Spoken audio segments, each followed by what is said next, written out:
মহান আল্লাহ পাক রব্বুল আলামিন তিন শ্রেণীর মানুষদের উপরে আল্লাহ পাকের রহমতের দৃষ্টি তাদের উপরে পড়বে না। আল্লাহ পাক তাদেরকে পাক সাফ করবে না। আল্লাহ পাক তাদেরকে জাহান্নামের মধ্যে ফেলে দেবেন। আল্লাহ নবী সাহাবী হযরতে আবু যর গফারি বলতে লেগেছে, ইয়া রাসূলুল্লাহ ইয়া হাবিবাল্লাহ হুজুর, তারা কারা আমি কি একটু জানতে পারি? আল্লাহ নবী এক বাক্যে নাম্বার 1 বলেছিল, ওই সমস্ত ব্যক্তি যারা যদি কোনো পুরুষ পায়ের টাকনুর নিচে, যদি কোনো পুরুষ টাকনুর নিচে পাজামা, আপনার জামা লুঙ্গি পায়জামা যাই পরে না কেন, ওই টাকনুর নিচে যদি কাপড় পরিধান করে, যদি কোনো মহিলা টাকনুর উপরে কাপড় পরিধান করে, মহান আল্লাহ পাক রব্বুল আলামিনের নবী জানিয়ে দিলেন ময়দানে মাহশরের দিনে আল্লাহ রাব্বুল আলামিনের নেক দৃষ্টি। আমার মনে হয় এই বেহুলা বাড়ির বাজারে, স্কুল ময়দানে, স্কুল মাঠে, এখানে বেশিরভাগ মানুষ ব্যবসাওয়ালা এখানে আছে, ঠিক না ঠিক? এবং এই মাইকের আওয়াজ আমার মন বলে প্রায় প্রত্যেকটা বেশিরভাগ দোকানদারের কানে কানেও যাচ্ছে। আচ্ছা, আজকের আমার ওয়াজের মূল টপিক, মূল বক্তব্য এটাই, একটু বাজারে যেহেতু মজলিস, একটু বাজার নিয়ে আলোচনা করা হোক নাকি? আল্লাহ রাসূল সাল্লাল্লাহু আলাইহি ওয়াসাল্লাম কিভাবে ব্যবসা করেছেন এবং মহান আল্লাহ পাক রব্বুল আলামিন এই ব্যবসাটাকে হালাল করেছেন। আল্লাহ রাব্বুল আলামিন কোরআন শরীফে সূরা বাকারার 275 নম্বর আয়াতের মধ্যে আল্লাহ বলছে, ওয়াহাল্লাল্লাহুল বাইআ ওয়া হাররামার রিবা। মহান আল্লাহ বললেন, আমি তোমাদিগকে ব্যবসাটাকে হালাল করেছি আর সুদ হারাম করে দিয়েছি। মহান আল্লাহ যেখানে ব্যবসা হালাল, যেখানে হারাম করেছে তার বিপরীত কোনো না কোনো কিছু একটা আমাদের জন্য জায়েজ করেছে। যেমন ভাবে ব্যবসা হালাল, সুদ হারাম, মদ হারাম, নাবিজ হালাল, যেমন ভাবে জেনা ব্যভিচারী করা হারাম, নিকাহ করা জায়েজ। যেটা হারাম করেছে তার বিপরীত কোনো না কোনো একটা জিনিস জায়েজ করে দিয়ে গেছে আমাদের জন্য। তো আল্লাহ রাব্বুল আলামিন আমাদিগকে ব্যবসা করেছে হালাল। আমরা আশরাফুল মাখলুকাত, সৃষ্টির সেরা। আল্লাহ রাব্বুল আলামিন আমাদেরকে জ্ঞান দিয়েছে, বুদ্ধি দিয়েছে, বিবেক দিয়েছে। সেই বুদ্ধি, সেই জ্ঞান লাগিয়ে আমরা কিভাবে ওই হালাল ব্যবসাটাকে হারামের মধ্যে নিয়ে যাচ্ছি। আর ইমামে আজম আবু হানিফা রাহমাতুল্লাহ আলাইহি তিনিও একটা ব্যবসা করেছেন, তিনিও একটা কাপড়ের দোকান ছিল। হুজুর আমার কেমন করে ব্যবসা করেছেন একটুখানি খেয়াল করুন। আল্লাহ নবী সাহাবী হযরত আবু যর গফারি রাদিয়াল্লাহু তাআলা আনহু এমন সময় আল্লাহ নবীর দরবারে হাজির হয়ে গিয়েছে। আল্লাহ নবী বলতেন, বাবা আবু যর, তুমি কি জানো কাল ময়দানে মাহশরের দিনে আল্লাহ রাব্বুল আলামিন তিন শ্রেণীর মানুষদের উপরে আল্লাহ পাকের রহমতের দৃষ্টি তাদের উপরে পড়বে না। আবু যর গফারি রাদিয়াল্লাহু তাআলা আনহু বললেন, ইয়া রাসূলুল্লাহ, তালি তো তারা ধ্বংস হয়ে যাবে। বলছে, হ্যাঁ, তারা কারা? তিন শ্রেণী, তারা কারা? কাল কিয়ামতের ময়দানে আল্লাহ রাব্বুল আলামিন তার রহমতের দৃষ্টি তাদের উপরে পড়বে না, তিন শ্রেণী ব্যক্তিদের উপরে। আমার ভাই জানেরা, আল্লাহ রাব্বুল আলামিনের নবী আমার হাদিস শরীফের মধ্যে জানিয়ে দিলেন, ও বাবাজি ভাই জানেরা, একটু খেয়াল করে শুনুন। মহান আল্লাহ পাকের নবী আমার হাদিস শরীফের মধ্যে জানিয়ে দিলেন, ওগো বাবা আবু যর গফারি, শুনে রাখো, জেনে রাখো, ময়দানে মাহশরের দিনে মহান আল্লাহ পাক রব্বুল আলামিন তিন শ্রেণীর মানুষদের উপরে আল্লাহ পাকের রহমতের দৃষ্টি তাদের উপরে পড়বে না। আল্লাহ পাক তাদেরকে পাক সাফ করবে না। আল্লাহ পাক তাদেরকে জাহান্নামের মধ্যে ফেলে দেবেন।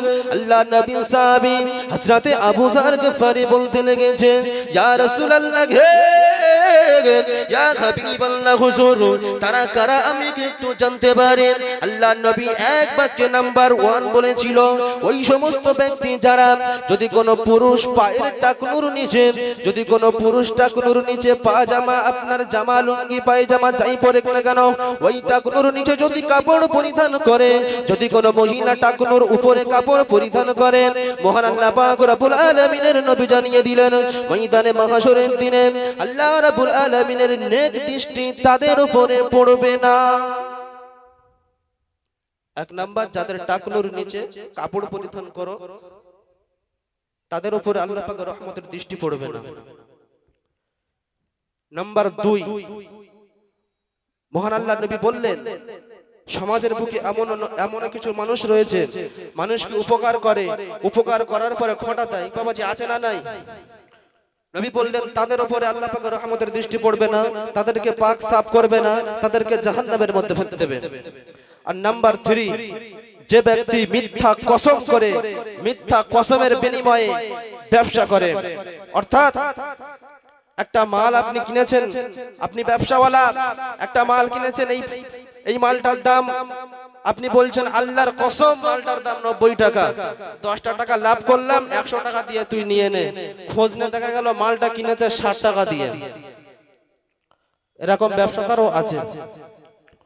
ও আমার ভাইজানেরা, চার ইমামেরা ইমামে আজম আবু হানিফা রাহমাতুল্লাহ আলাইহি, হুজুর আমার, হুজুরের একটা কাপড়ের দোকান ছিল বাবা। হুজুর আমার একদিন দুপুর বেলা দোকান বন্ধ করে বাড়ি থেকে রওনা দিলেন। দোকান বন্ধ করে বাড়ি থেকে চলে গেলেন। রাস্তার মাঝে এক ব্যক্তির সঙ্গে দেখা হয়ে গেল। ওই ব্যক্তিটা ইমামে আজম আবু হানিফা রাহমাতুল্লাহ আলাইহিকে ডেকে বলতে লেগেছেন, ও নওমান বিন সাবিত, তুমি কেন এই দুপুর বেলা দোকান বন্ধ করে চলে যাচ্ছ? তুমি কেন এই দুপুর বেলা দোকান বন্ধ করে বাড়ি থেকে চলে যাচ্ছ? ইমামে আজম আবু হানিফা রাহমাতুল্লাহ বলেছিলেন, ওগো বাবা শুনে রাখো, আজকে দিনে দেখতে পাচ্ছ না আকাশের বুকে মেঘ দেখা দিয়েছে, আকাশের বুকে অন্ধকার করে দিয়েছে। আকাশ যখন অন্ধকার হয়ে যায়, আমার দোকানটা তেমন আলোর ব্যবস্থা নাই, আমার দোকানে তেমন কোনো লাইটের ব্যবস্থা নাই।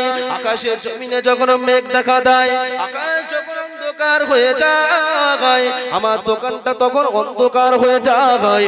ও বাবা শুনে রাখো, আমি যদি ওই সময় দোকান চালাতে শুরু করি, কোনো খরিদ্দার যদি আমার দোকানে মাল কিনতে আসে, কোনো খরিদ্দার যদি আমার দোকানে মাল খরিদ করে নিয়ে যায়, আর ওই মালটা যদি ওই মালটা যদি বাড়িতে নিয়ে যাওয়ার পরে কোনো ফল্ট খুঁজে পেল, ওই মালটা ওই জিনিসটা যদি বাড়িতে নিয়ে যাওয়ার পরে কোনো যদি ভুল খুঁজে পেল, তার বিনিময়ে যদি আমি আবু হানিফা নিজ টাকাটা গ্রহণ করি, প্রাপ্য টাকাটা যদি গ্রহণ করি, ও বাবা শুনে রাখো, আমি ইমামে আজম আবু হানিফা ওই ব্যক্তিটা যদি আমার কাছ থেকে মাল নেওয়ার পরে মনে মনে যদি বিন্দু পরিমাণ কিন্তু করে যায়, মনে যদি বিন্দু পরিমাণ কিন্তু হয়, আমি ইমামে আজম আল্লাহ পাকের আদালত থেকে রেহাই পাবো না।